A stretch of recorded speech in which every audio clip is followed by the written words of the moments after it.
Tradicija je da posle svakog velikog posla napravimo jedan ručak.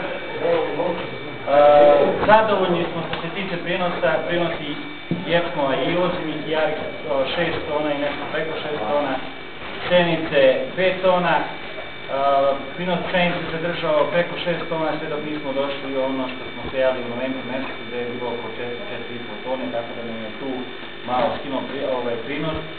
Ali s obzirom kakva je godina bila u setvi, znači u početku setve prošle godine, mislim da treba budemo prezadovoljni. Ove godine smo primili rekordno mnogo pšenice iz privatnog sektora, to je negde oko 240 vagona, gde smo prethodnih godina primali samo negde oko 120-130 vagona. Tako da su nam svi kapaciteti puni. Nadstrešnice, hangari, semenski centar, sve je puno robom. Ja bih se zahvalio ovom prilikom, znači svim ljudima koji su učestvovali na čupanju metlica, gde su prihvatili da je to isto naše, bez ikakvog pogovora, znači to smo morali da odradimo. Juče su bili ovi iz instituta iz Rejna, da nisu još primili polja, pošto moraju da dođu da urade još 2 zapisnika, ali su zadovoljni sa poljima.